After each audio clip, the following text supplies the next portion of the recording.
हैं और अपनी तैयारी परखें। तो चलिए स्टार्ट करते हैं। हमारा फर्स्ट क्वेश्चन है, बाल विकास का अर्थ क्या है? तो जितने भी ऑप्शन है ये आप सेल्फ रीड करें, वीडियो को पॉज करके आप रीड कर सकते हैं। मैं इसका डायरेक्टली आंसर बताऊंगा ताकि वीडियो में बनने में अधिक समय न लगे। तो इस क्वेश्चन का जो सही आंसर होगा वो होगा ऑप्शन नंबर बी, बालक का गुणात्मक व परिमाणात्मक परिवर्तन ही बाल विकास कहलाता है। ये क्वेश्चन पूछा हुआ एग्जाम में। फिर सेकंड क्वेश्चन देखते हैं, स्कूल ऑफ इन्फेंसी की स्थापना किसने की थी? तो इस क्वेश्चन का सही आंसर होगा ऑप्शन नंबर सी, कामेनियस। कामेनियस ने की थी स्कूल ऑफ इन्फेंसी की स्थापना। फिर नेक्स्ट देखते हैं, विकास का प्रथम वैज्ञानिक वितरण किसने प्रस्तुत किया था? तो विकास का प्रथम वैज्ञानिक वितरण प्रस्तुत किया था पेस्टालोजी ने। ऑप्शन नंबर बी यहाँ पर करेक्ट आंसर होगा। फिर नेक्स्ट देखते हैं, biographical sketch of a infant नामक पुस्तक का प्रकाशन किसने किया था? तो इस पुस्तक का प्रकाशन किया था डार्विन ने। ऑप्शन नंबर ए यहाँ पर करेक्ट आंसर होगा। फिर नेक्स्ट क्वेश्चन है हमारा, प्रथम बाल निर्देशन केंद्र किसके द्वारा खोला गया? तो प्रथम बाल निर्देशन केंद्र खोला गया था विलियम हिली के द्वारा। ऑप्शन नंबर बी यहाँ पर करेक्ट आंसर होगा। फिर नेक्स्ट क्वेश्चन है, बाल मनोविज्ञान वह वैज्ञानिक अध्ययन है जो व्यक्ति के विकास का अध्ययन गर्भकाल के आरंभ से किशोरावस्था की प्रारंभावस्था तक करता है। यह परिभाषा किसने दी? तो ये क्वेश्चन काफी इंपॉर्टेंट है, कई बार एग्जाम में पूछा हुआ है। तो इस क्वेश्चन का सही आंसर है क्रो व क्रो। क्रो एंड क्रो की ये परिभाषा है, जरूर आप ध्यान रखें, गर्भकाल के प्रारंभ से लेकर किशोरावस्था तक की प्रारंभावस्था तक। फिर नेक्स्ट देखते हैं, नेक्स्ट दे रखा है, बाल मनोविज्ञान मनोविज्ञान की वह शाखा है जो जिसमें जन्म से परिपक्व अवस्था तक विकसित हो रहे मानव का अध्ययन किया जाता है। तो ये परिभाषा किसने दी थी? ऑप्शन यहाँ पर दो दे रखे हैं, फर्स्ट है आइजैक, सेकंड है कैटल। ऑप्शन नंबर सी यहाँ पर दे रखा है ड्रेवर और रूसो। तो किसने शिक्षा मनोविज्ञान को जन्म से परिपक्व अवस्था तक का काल माना था? तो ये माना था ड्रेवर ने। ये आप ध्यान रखिए, ऑप्शन नंबर सी यहाँ पर करेक्ट आंसर होगा। नवजात शिशु के गाल को छूने पर सिर को घुमाना व मुख खोलने की क्रिया को क्या कहते हैं? तो इस क्रिया को कहा जाता है रूटिंग। ऑप्शन नंबर ए यहाँ पर करेक्ट आंसर होगा। फिर नेक्स्ट हमारा क्वेश्चन है, तीव्र शोर होता है तो बच्चा अपनी कमर को मोड़ते हुए भुजा को आगे की ओर फेंकता है। इस क्रिया को क्या कहा जाता है? तो इस क्रिया को कहा जाता है मोरो। तो ये आप ध्यान रखें, मोरो, जब तीव्र शोर होता है तो बच्चे अपनी कमर को मोड़ते हुए भुजा को आगे की ओर फेंकते हैं। फिर नेक्स्ट क्वेश्चन है, बाल विकास की प्रकृति कैसी मानी जाती है? विज्ञानमयी, अवैज्ञानिक, अनिश्चित या फिर अप्राकृतिक? तो यहाँ पर इसका सही आंसर होगा ऑप्शन नंबर ए, विज्ञानमयी। मोस्ट इंपॉर्टेंट क्वेश्चन है, आप ध्यान रखिए।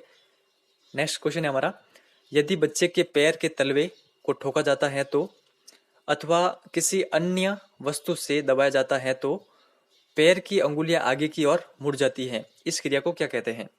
तो इस क्रिया को कहा जाता है बेबीनेस की। ऑप्शन नंबर सी यहाँ पर करेक्ट आंसर है। तो ये आप ध्यान रखें, बेबीनेस की किसको कहते हैं? यदि बच्चे के पैर के तलवे को ठोका जाता है या फिर किसी अन्य वस्तु से दबाया जाता है तो पैर की जो उनकी उंगलियां होती हैं वो आगे की ओर मुड़ जाती हैं। इसको ही कहते हैं बेबीनेस की।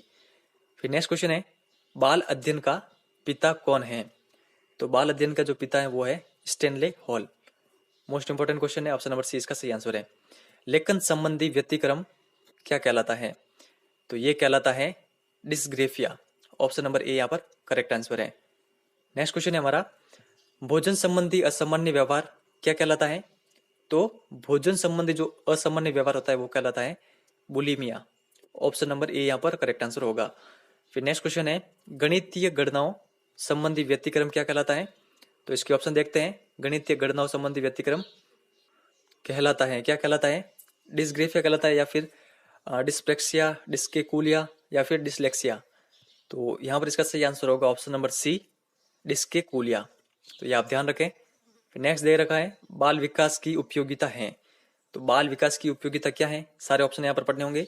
बालकों के स्वभाव को समझने में, बालकों के शिक्षण में या फिर बाल निर्देशन में या फिर उपयुक्त सभी? तो यहाँ पर ऑप्शन नंबर डी सही आंसर होगा। ये सारी की सारी जो दे रखे 3 पॉइंट ये बाल विकास की उपयोगिता है। नेक्स्ट क्वेश्चन है, बहिर्दर्शन विधि के प्रवर्तक कौन है? तो बहिर्दर्शन विधि के प्रवर्तक है वॉटसन। ऑप्शन नंबर ए यहाँ पर करेक्ट आंसर है।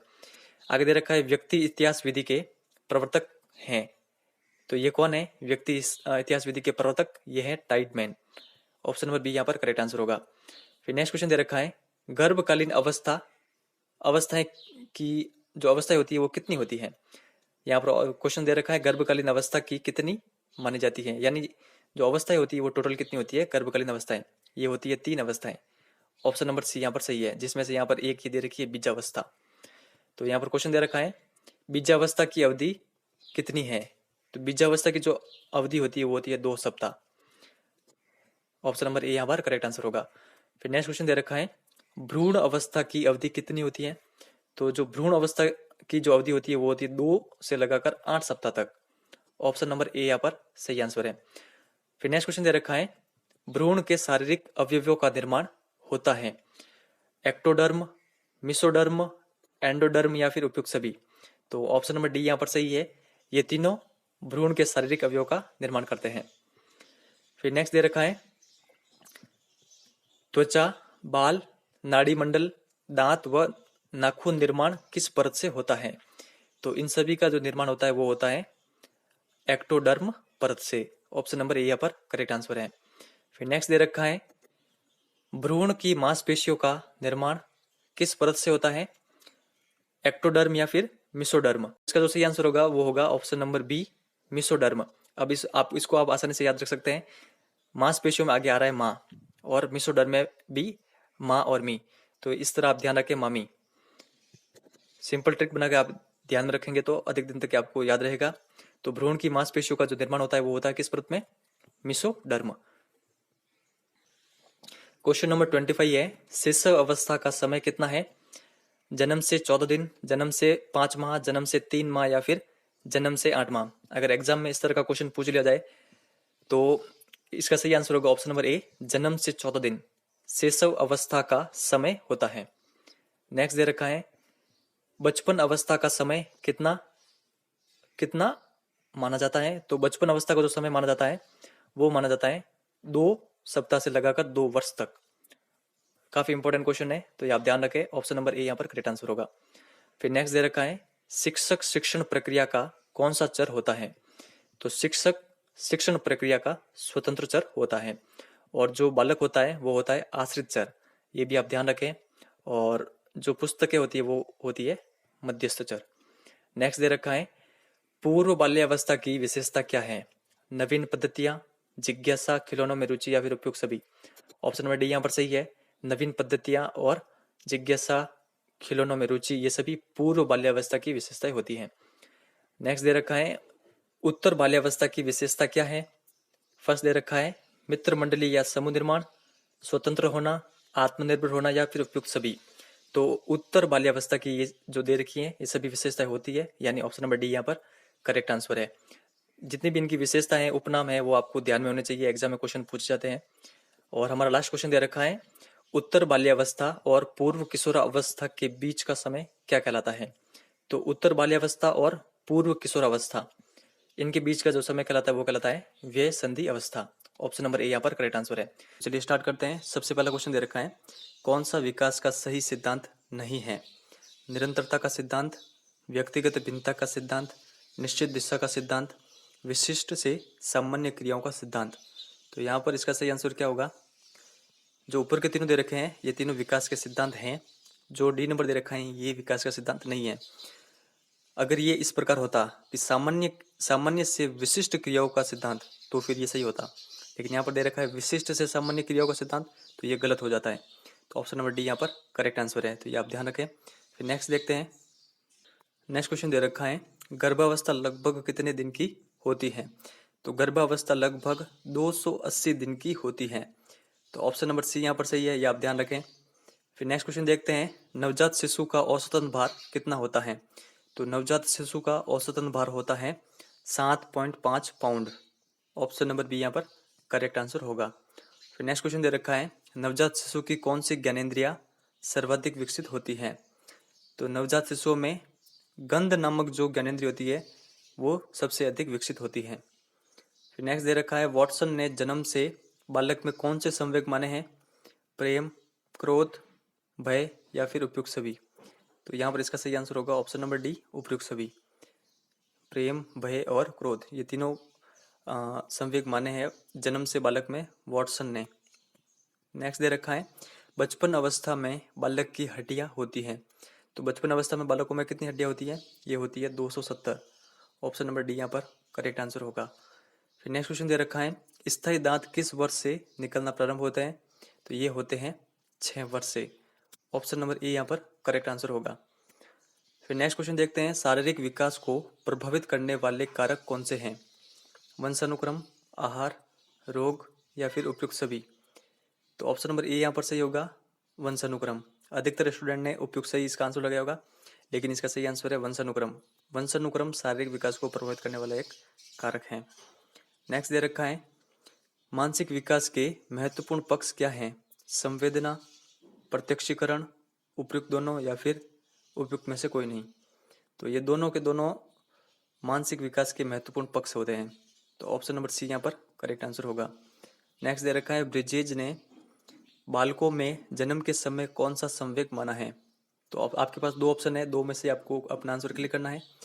तो यहाँ पर इसका सही आंसर होगा ऑप्शन नंबर ए, उत्तेजना को माना था ब्रिजेज ने बालकों में जन्म के समय संवेग। ये आप ध्यान रखें। फिर नेक्स्ट देखते हैं। फिर नेक्स्ट क्वेश्चन दे रखा है, धनात्मक संवेगों का अधिक प्रदर्शन किस अवस्था में पाया जाता है? तो धनात्मक संवेगों का अधिक प्रदर्शन पाया जाता है उत्तर बाल्यावस्था में। ऑप्शन नंबर ए यहाँ पर करेक्ट आंसर है। नेक्स्ट देखते हैं, बालकों में संवेगों की विशेषता है। संवेग क्षणिक होते हैं, संवेगों की आवृत्ति होती है, संवेगात्मक अभिव्यक्ति मुखमंडल में देखी जा सकती है या फिर उपयुक्त सभी। तो ऑप्शन नंबर डी यहाँ पर सही होगा, उपयुक्त सभी यहाँ पर सही आंसर है। तो ये तीनों को तीनों दे रखी हैं, तीनों बालकों में संवेगों की विशेषताएं हैं। फिर आगे देखते हैं, बालकों की सामाजिक विकास को प्रभावित करने वाले कारक निम्न में से कौन से हैं? तो सामाजिक विकास को प्रभावित करने वाले कारकों में देखते हैं, यहाँ पर शारीरिक बनावट दे रखा है, परिवार दे रखा है, पड़ोस व व्यय समूह या फिर उपयुक्त सभी।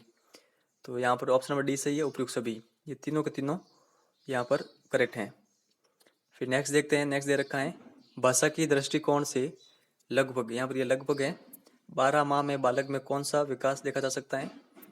तो 12 माह में बालकों में शब्द प्रतीक को समझना, ये विकास देखा जा सकता है।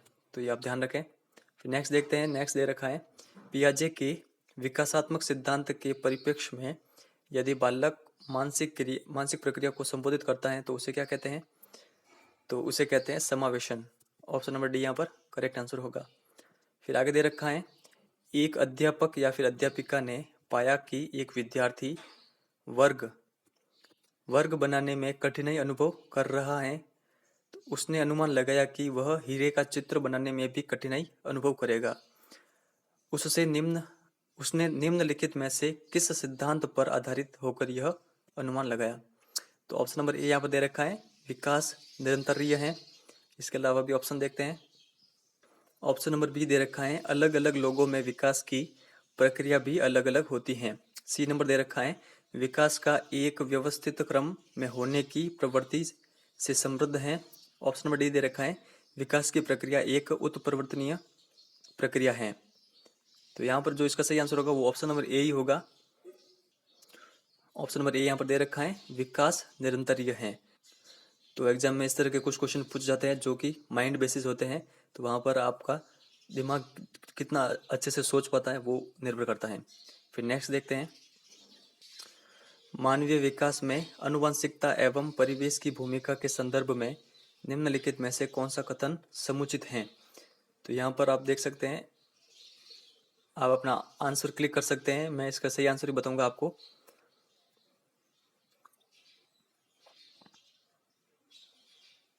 तो इसका जो सही आंसर होगा वो ऑप्शन नंबर ए होगा, विकास के विभिन्न क्षेत्रों में आनुवंशिकता एवं परिवेश का सापेक्षित प्रभाव परिवर्तनीय है। ऑप्शन नंबर ए यहाँ पर करेक्ट आंसर होगा।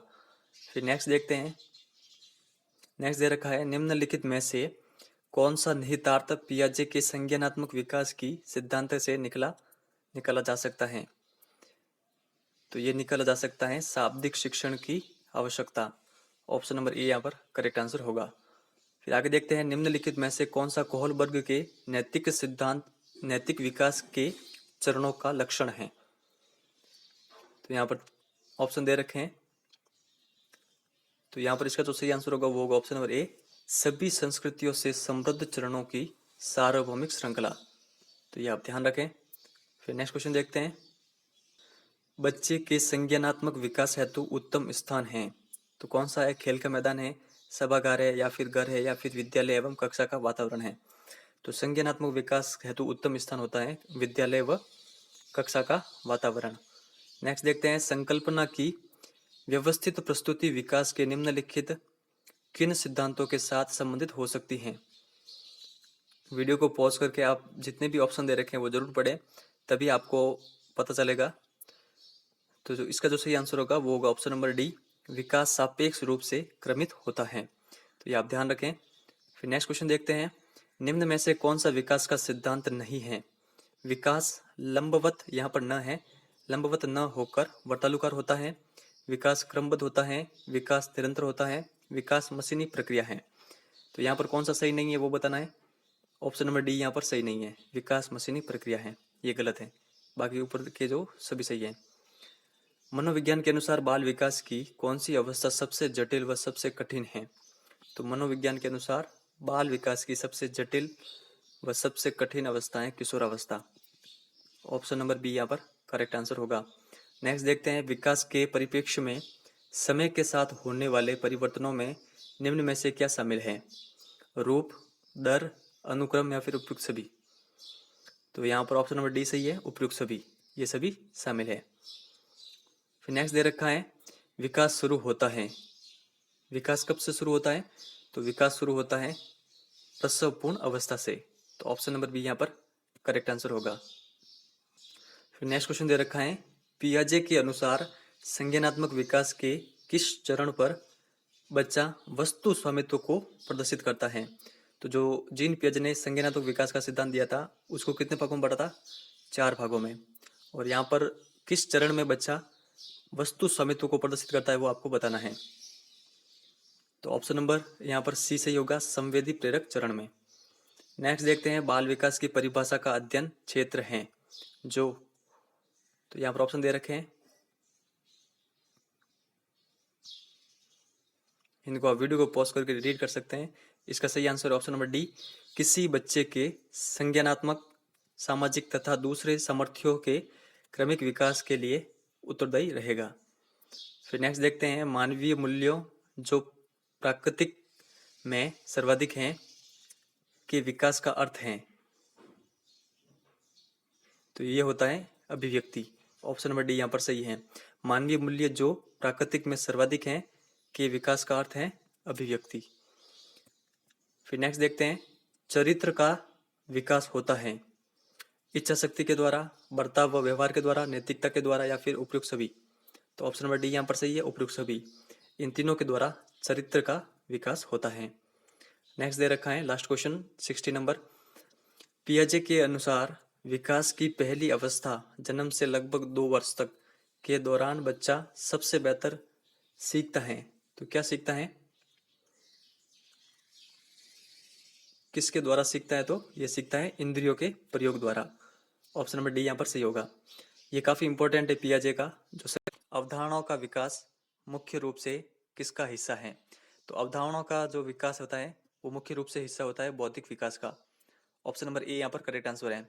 मैं सारे के सारे ऑप्शन आपको पढ़ के नहीं बताऊंगा, जो भी सही है वीडियो को पॉज करके आप उन पर क्लिक करें और बाद में आपको इसका आंसर बता दूंगा।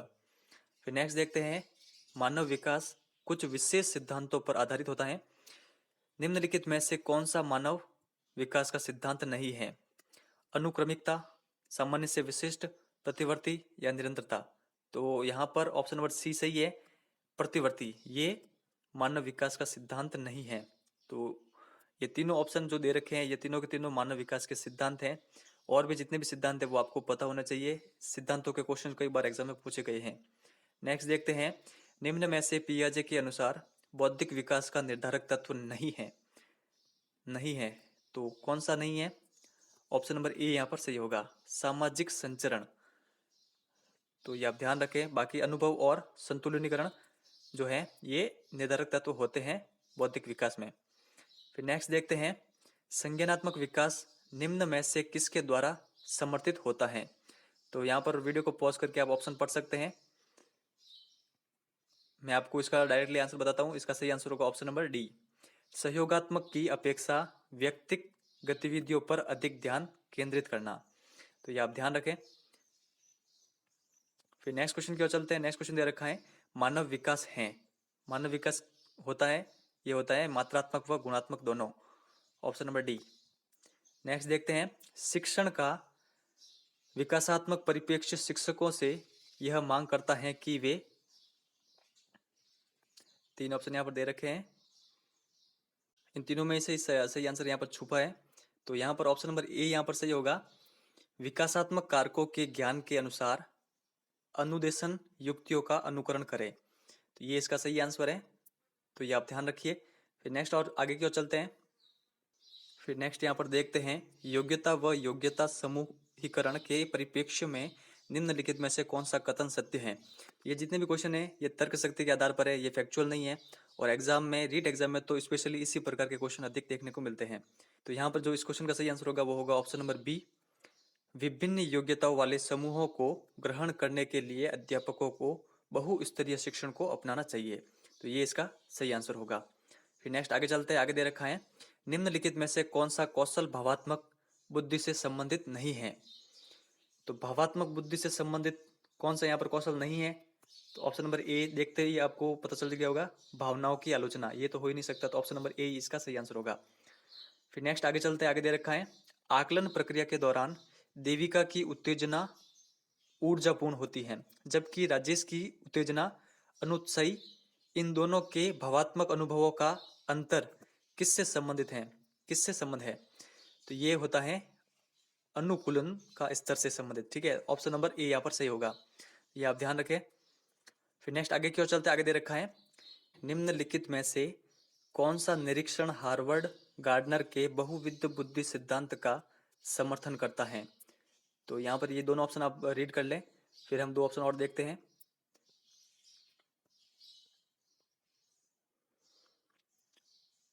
तो यहाँ पर इसका सही आंसर होगा ऑप्शन नंबर सी।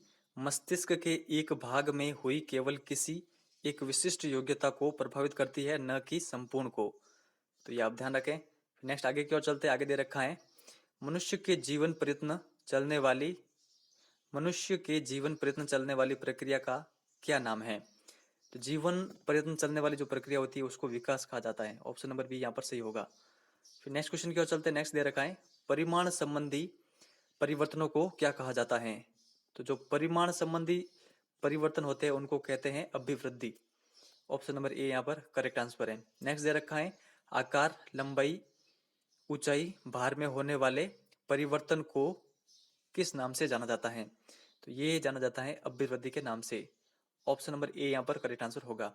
फिर नेक्स्ट दे रखा है गुणात्मक परिवर्तन कहलाते हैं।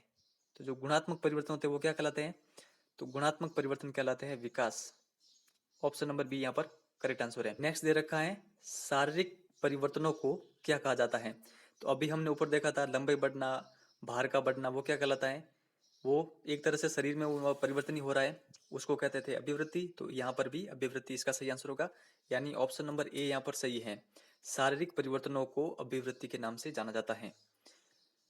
फिर नेक्स्ट दे रखा है शारीरिक, मानसिक व संवेगात्मक योग्यता में प्रगति किसके माध्यम से संभव है। तो ये किसके द्वारा संभव है, ये संभव है विकास के द्वारा। ऑप्शन नंबर बी यहाँ पर करेक्ट आंसर है। फिर नेक्स्ट क्वेश्चन की ओर चलते हैं। विकास की प्रथम अवस्था को क्या कहा जाता है। Most important question. विकास की टोटल कितनी अवस्थाएं हैं, 4 अवस्थाएं हैं, प्रमुख 4 अवस्थाएं हैं, लेकिन यहाँ पर पूछ रहा है कि प्रथम अवस्था कौन सी है। तो विकास की प्रथम अवस्था है गर्भावस्था। ऑप्शन नंबर ए यहाँ पर करेक्ट आंसर है। क्या आप कमेंट सेक्शन में लिख के बता सकते हैं गर्भावस्था का काल क्या है, शिशुअवस्था का काल क्या है, बाल्यावस्था का काल क्या है और किशोर अवस्था का कार्यकाल क्या है। फिर नेक्स्ट देखते हैं गर्भावस्था का समय होता है। यहाँ पर गर्भावस्था पूछ रहे हैं तो ऑप्शन नंबर ए यहाँ पर सही होगा, गर्भाधान से 9 माह तक। मोस्ट इंपोर्टेंट क्वेश्चन है, आप ध्यान रखें। फिर नेक्स्ट देखते हैं। फिर नेक्स्ट क्वेश्चन दे रखा है निम्न में से कौन सा विकास का प्रकार नहीं है। विकास का प्रकार नहीं है, शारीरिक विकास, संवेगात्मक विकास, भाषात्मक विकास या फिर एक रूप विकास। ऑप्शन नंबर डी यहाँ पर सही है, एक रूप विकास ये विकास का प्रकार नहीं है, बाकी तीनों के तीनों ये विकास के प्रकार हैं।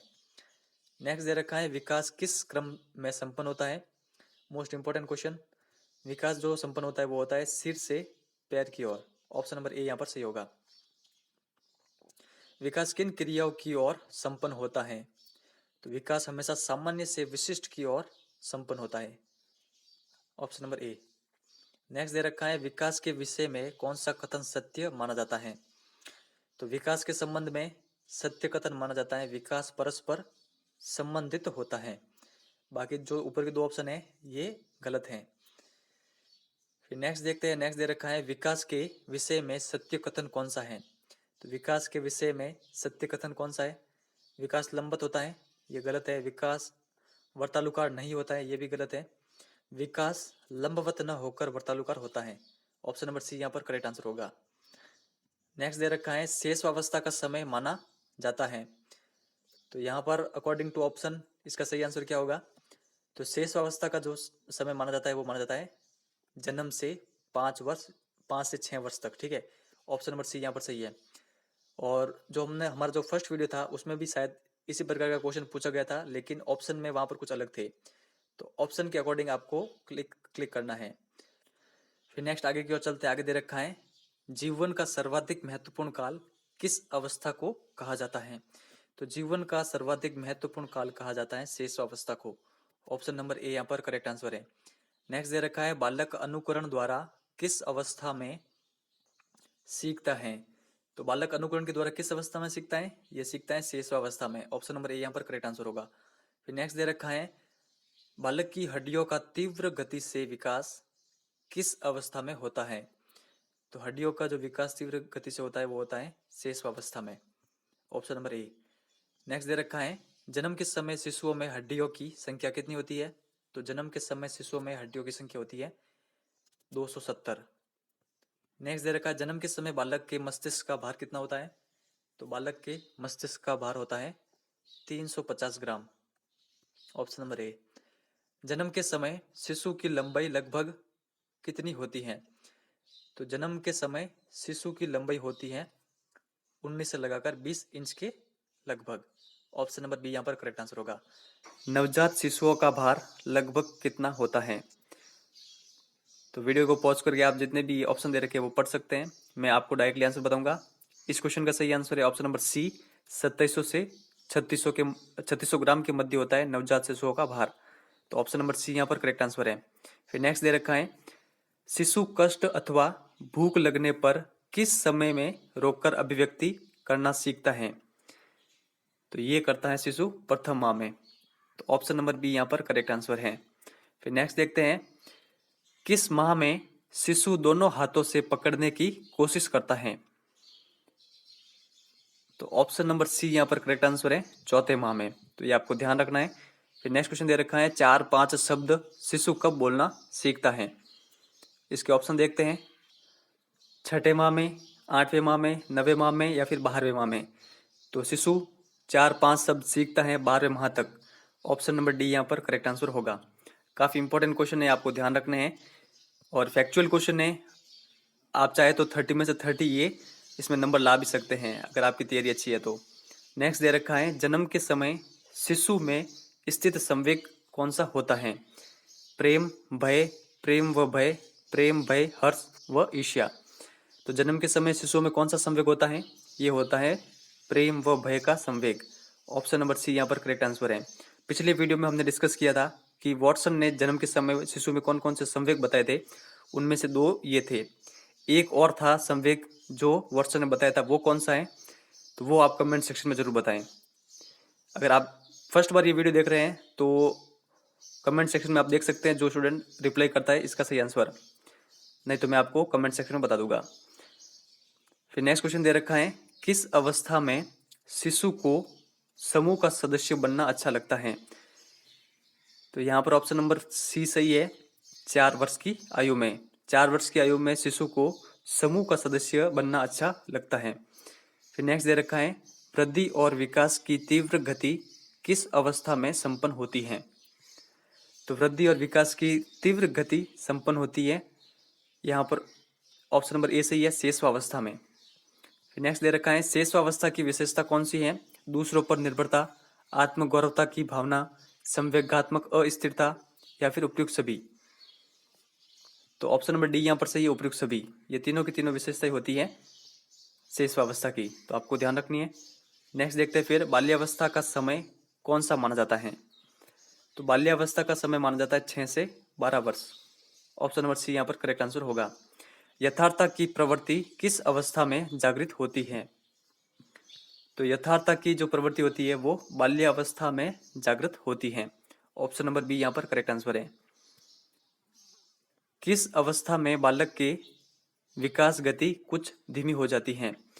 तो बालक के विकास की गति धीमी हो जाती है बाल्यावस्था में। ऑप्शन नंबर बी यहाँ पर करेक्ट आंसर है। आगे दे रखा है बाल्यावस्था में बालक के किस प्रकार के दांत आ जाते हैं? तो बाल्यावस्था में बालकों में स्थायी दांत आना प्रारंभ हो जाते हैं। तो ऑप्शन नंबर बी यहाँ पर करेक्ट आंसर होगा। किस वर्ष में बालक दो वस्तुओं में अंतर करना सीख जाता है? तो इसके ऑप्शंस देखते हैं। ऑप्शन दे रखे हैं 1 वर्ष, 3 वर्ष, 7 वर्ष या फिर 10 वर्ष। तो बालक दो वस्तुओं में अंतर करना सीख जाता है 7 वर्ष की उम्र तक। तो ऑप्शन नंबर सी यहाँ पर करेक्ट आंसर है। जितने भी क्वेश्चन है काफी इंपॉर्टेंट है, सारे के सारे आपको ध्यान रखना है, ये जो फैक्ट है। फिर आगे दे रखा है किस वर्ष में बालक में चिंतन शक्ति व निरीक्षण शक्ति का विकास हो जाता है? तो चिंतन शक्ति व निरीक्षण शक्ति का विकास होता है 11 वर्ष की उम्र तक। ऑप्शन नंबर डी यहाँ पर करेक्ट आंसर होगा। फिर नेक्स्ट दे रखा है किस अवस्था में बालक संवेगों पर नियंत्रण करना सीख जाता है व संवेगात्मक प्रदर्शन हेतु भाषा का प्रयोग करने लगता है? तो इस क्वेश्चन का सही आंसर ऑप्शन नंबर बी, बाल्यावस्था में। तो ये आप ध्यान रखें, बाल्यावस्था में बालक संवेगों पर नियंत्रण करना सीख जाता है वह संवेगात्मक प्रदर्शन हेतु किसका प्रयोग करता है? तो भाषा का प्रयोग करने लगता है। आगे दे रखा है सामाजिकता का यथेष्ट विकास किस अवस्था में हो जाता है? तो सामाजिकता का यथेष्ट विकास हो जाता है बाल्यावस्था में। ऑप्शन नंबर बी यहाँ पर करेक्ट आंसर है। गैंग एज वैचारिक क्रियावस्था किस अवस्था को कहा जाता है? तो ये कहा जाता है बाल्यावस्था को। ऑप्शन नंबर बी यहाँ पर करेक्ट आंसर है। तो ये तीनों आप ध्यान रखें, गैंग एज वैचारिक क्रियावस्था, ये तीनों बाल्यावस्था को कहा जाता है। नेक्स्ट दे रखा है किस अवस्था में बालक माता पिता की छत्र छाया से निकलकर सामाजिक होना चाहता है? तो ये होना चाहता है बालक बाल्यावस्था में। तो ऑप्शन नंबर बी यहाँ पर सही है। लेकिन अगर एग्जाम में इस तरह से पूछ लिया जाए कि बालक किस अवस्था में सामाजिक स्वीकृति चाहता है, तो फिर इसका आंसर होगा ऑप्शन नंबर सी, किशोरावस्था। आगे दे रखा है किस अवस्था में बालक के विभिन्न गामक कौशलों का विकास होना प्रारंभ हो जाता है? तो बालकों में विभिन्न गामक कौशलों का विकास प्रारंभ हो जाता है बाल्यावस्था से। ऑप्शन नंबर बी यहाँ पर करेक्ट आंसर है। नेक्स्ट दे रखा है किस अवस्था में भाषाई कौशलों का संपूर्ण विकास तथा समूह के प्रति भक्ति भावना की उत्पत्ति हो जाती है? तो ये हो जाती है बाल्यावस्था से। ऑप्शन नंबर बी यहाँ पर सही है। तो ये आप ध्यान रखें, बाल्यावस्था में भाषाई कौशलों का संपूर्ण विकास तथा समूह के प्रति भक्ति भावना की उत्पत्ति हो जाती है। फिर आगे दे रखा है खेलों को महत्व, निरुद्देश्य भ्रमण, रुचियों का विकास किस अवस्था की विशेषता है? तो यहाँ पर आपके पास केवल 2 ऑप्शन है, 2 पर ही आपको क्लिक करना है, ए सही है या फिर बी सही है। तो यहाँ पर इसका बी नंबर ऑप्शन सही है, बाल्यावस्था। तो आपको ध्यान रखना है बाल्यावस्था में खेलों को महत्व, निरुद्देश्य भ्रमण, रुचियों का विकास, जितनी भी ये विशेषताएं ये किसकी है? ये है बाल्यावस्था की विशेषता। फिर नेक्स्ट आगे चलते हैं। किशोरावस्था की आयु कब से कब तक मानी जाती है? 12 से 6 वर्ष, 13 से 19 वर्ष, 10 से 15 वर्ष, 10 से 16 वर्ष। तो यहाँ पर इसका सही आंसर होगा ऑप्शन नंबर बी, 13 से 19 वर्ष। अगर ऑप्शन में इस तरह से आ जाए कि 12 से 19 वर्ष, तो फिर आपको क्लिक करना है 12 से 19। तो ऑप्शन के अकॉर्डिंग आपको ध्यान रखना है किशोर अवस्था की जो आयु होती है। फिर नेक्स्ट देखते हैं वह संधि अवस्था किसे कहा जाता है?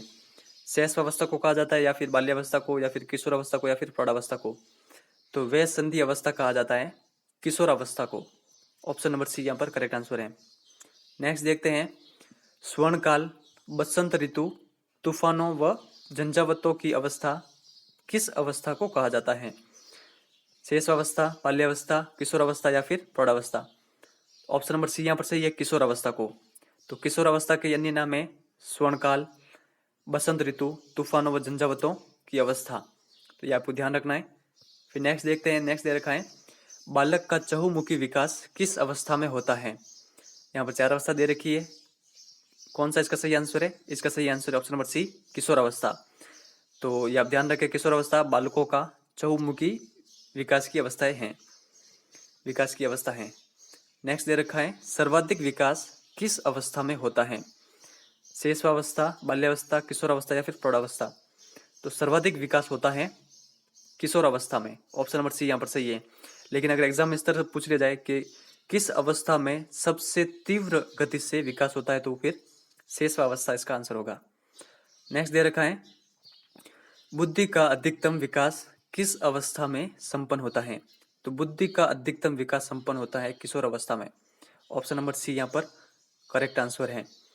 फिर नेक्स्ट देखते हैं चिंतन शक्ति, तर्क शक्ति, अवधान, केंद्रीकरण, निरीक्षण करने की योग्यता का चरम स्तर पर किस अवस्था में होता है।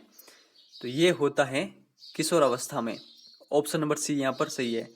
तो हमने जो पिछला क्वेश्चन देखा था कि चिंतन शक्ति का और निरीक्षण शक्ति का विकास किस आयु तक हो जाता है, तो 11 वर्ष की आयु तक हो जाता है। तो चरम स्तर 11 के बाद में 12 से शुरू हो जाती है किशोर अवस्था। तो ऑप्शन नंबर सी यहाँ पर सही है। एक बात मैं आपको बता दूं कि टीन एज किसको कहते हैं, टीन, तो टीन एज कहते हैं किशोर अवस्था को, ये भी आपको ध्यान रखना है।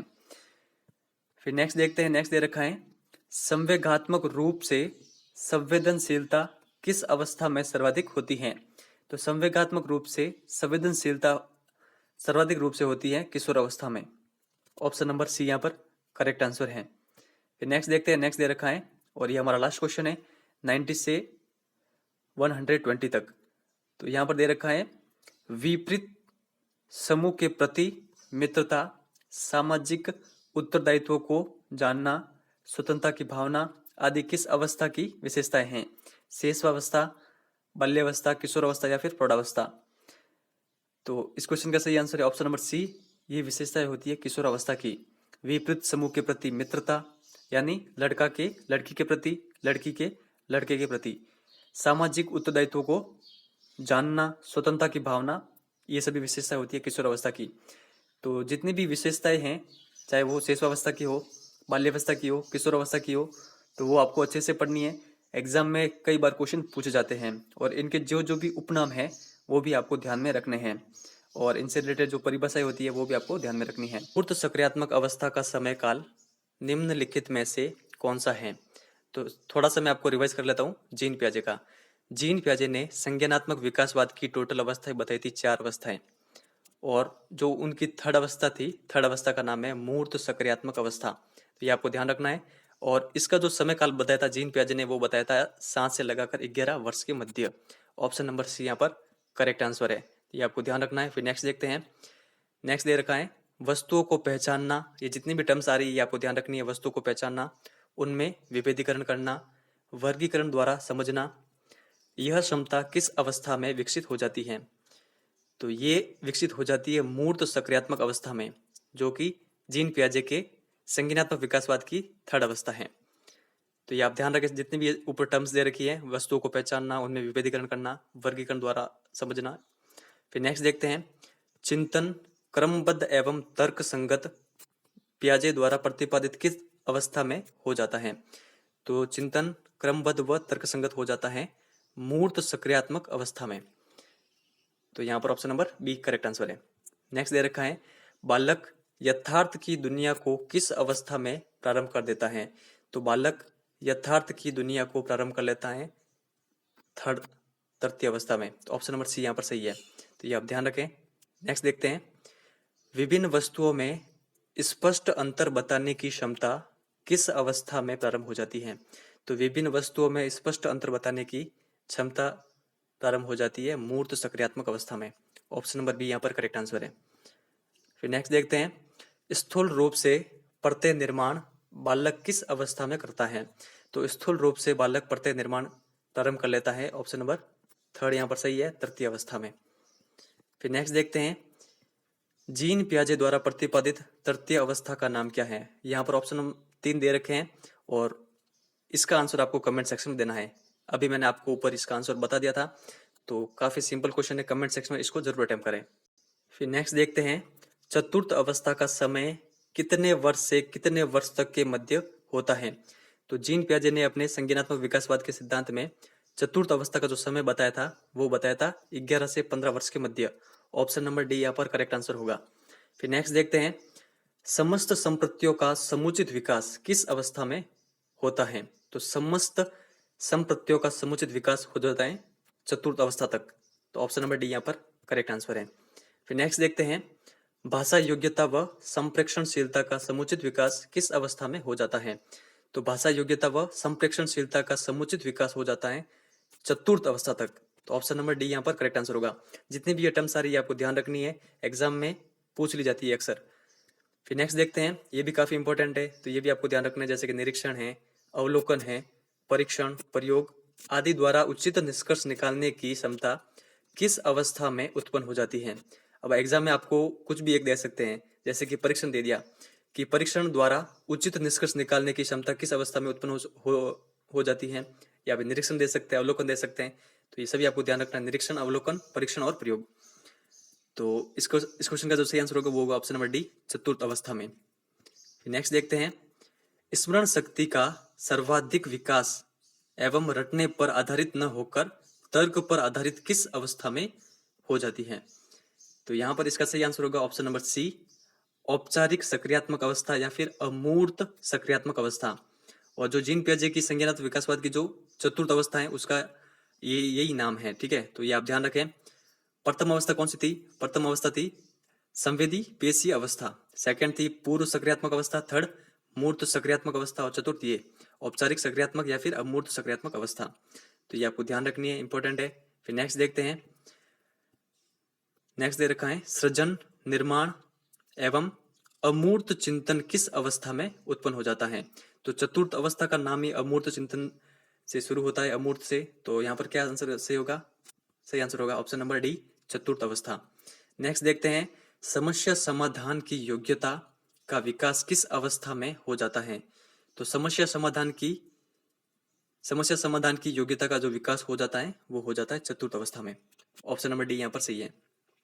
फिर नेक्स्ट दे रखा है, बौद्धिक शक्ति विश्लेषण, संश्लेषण, नियमीकरण, सूक्ष्म सिद्धांतों का पूर्ण विकास किस अवस्था में हो जाता है। तो ये किस अवस्था में हो जाता है, ये हो जाता है ऑप्शन नंबर डी सही है, चतुर्थ अवस्था में। तो ये आपको ध्यान रखना है कि बौद्धिक शक्ति विश्लेषण, संश्लेषण, नियमीकरण के सूक्ष्म सिद्धांतों का जो पूर्ण विकास होता है वो चतुर्थ अवस्था में होता है। तो ये भी टर्म्स आपको ध्यान रखनी है, बौद्धिक शक्ति विश्लेषण, संश्लेषण और नियमीकरण। फिर नेक्स्ट देखते हैं, किस मनोवैज्ञानिक ने अपने संज्ञानात्मक विकासवाद में व्यक्तित्व संरचना की मूल इकाई व्यक्तिगत व्यावृत्ति को माना है। तो व्यक्तिगत व्यावृत्ति को मूल इकाई किसने माना था, ये माना था कैली ने। ऑप्शन नंबर सी यहाँ पर सही है, ये आपको ध्यान रखना है। फिर नेक्स्ट देखते हैं, स्कीमा का प्रयोग किस मनोवैज्ञानिक ने किया था। तो स्कीमा का प्रयोग किया था जीन पियाजे ने। ऑप्शन नंबर ए यहाँ पर करेक्ट आंसर होगा। काफी इंपॉर्टेंट क्वेश्चन है, आपको ध्यान रखना है। फिर नेक्स्ट देखते हैं, विकासात्मक बाल मनोविज्ञान का जनक किसे माना जाता है। तो विकासात्मक बाल विकास का जनक माना जाता है जीन पियाजे को। ऑप्शन नंबर सी यहाँ पर करेक्ट आंसर है। स्कीमा मनोविज्ञान में क्या कहा जाता है, क्या कहा जा सकता है। तो स्कीमा मनोविज्ञान में कहा जा सकता है उद्दीपन अनुक्रिया। ऑप्शन नंबर सी यहाँ पर करेक्ट आंसर है। फिर नेक्स्ट देखते हैं, किशोरावस्था के प्रारंभ में विकास के अंतर्गत भार किसमें अधिक पाया जाता है। तो क्वेश्चंस को देखकर आप कुछ ऑप्शन कट कर सकते हैं। तो यहाँ पर किशोरावस्था के प्रारंभ में, तो प्रौढ़ावस्था होगा नहीं और किशोरावस्था भी होगा नहीं। तो इस क्वेश्चन का सही आंसर होगा ऑप्शन नंबर बी, बाल्यावस्था। तो ये आपको ध्यान रखना है, बाल्यावस्था में भार अधिक होता है विकास का। फिर नेक्स्ट देखते हैं, किस ग्रंथि को मास्टर ग्रंथि कहा जाता है। तो मास्टर ग्रंथि कहा जाता है पीयूष ग्रंथि को। ऑप्शन नंबर ए यहाँ पर करेक्ट आंसर है। पीयूष ग्रंथि की अति सक्रियता से क्या होता है। तो पीयूष ग्रंथि की अति सक्रियता से होता है शरीर का अस्वाभाविक विकास।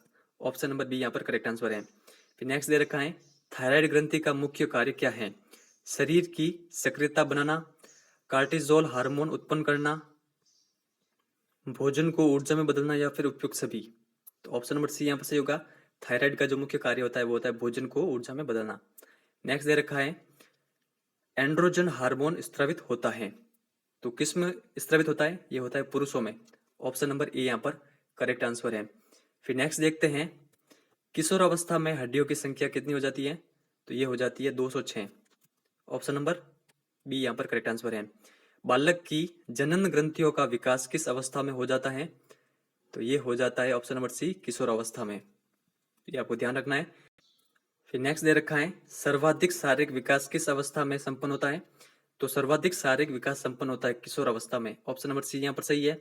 अगर एग्जाम में इस तरह से पूछ लिया जाए कि सबसे तीव्र गति से शारीरिक विकास किस अवस्था में होता है, तो फिर वो होता है शेषावस्था में। नेक्स्ट देखते हैं किस अवस्था में विकासात्मक परिवर्तन के फलस्वरूप समायोजन का अभाव होता है? तो ये किस अवस्था में होता है? ये होता है ऑप्शन नंबर सी किशोर अवस्था में। फिर नेक्स्ट देखते हैं आत्मचेतना की अवस्था किस अवस्था को कहा जाता है? तो आत्मचेतना की अवस्था कहा जाता है ऑप्शन नंबर सी यहाँ पर सही है किशोर अवस्था को। नेक्स्ट देखते हैं किशोर अवस्था में स्पष्ट एवं सुनिश्चित आत्म संप्रत्यय का स्रोत होता है, तो कौन सा स्रोत होता है? ये होता है अभाव। ऑप्शन नंबर सी यहाँ पर करेक्ट आंसर है। फिर नेक्स्ट देखते हैं बसंत ऋतु स्वर्णकाल दिव्य सपनों की अवस्था को कहा जाता है, तो किस अवस्था को कहा जाता है? ये कहा जाता है किशोर अवस्था को। ऑप्शन नंबर सी यहाँ पर सही है। ये सभी किशोर अवस्था के उपनाम हैं। नेक्स्ट दे रखा है किस ग्रंथि के कारण किशोर में मानसिक व भावात्मक नियंत्रण प्रस्तुत किया जाता है? तो यहाँ पर आपके सामने 4 ऑप्शन दे रखे हैं। इसका जो सही आंसर होगा वो होगा ऑप्शन नंबर डी एंड्रोक्राइन ग्रंथि। तो ये आप ध्यान रखें, एंड्रोक्राइन ग्रंथि किशोर में मानसिक व भावात्मक नियंत्रण प्रस्तुत करती है। फिर नेक्स्ट देखते हैं किस हार्मोन की उपस्थिति के कारण बालक अशांत व आक्रामक हो जाते हैं? तो यहाँ पर इसका जो सही आंसर होगा वो होगा ऑप्शन नंबर बी टेस्ट्रोजन। तो इस हार्मोन की उपस्थिति के कारण बालक अशांत व आक्रामक हो जाते हैं। आगे दे रखा है किशोर अवस्था को तूफानों व संघर्षों की अवस्था किस मनोवैज्ञानिक ने कहा था? तो किसने कहा था ये?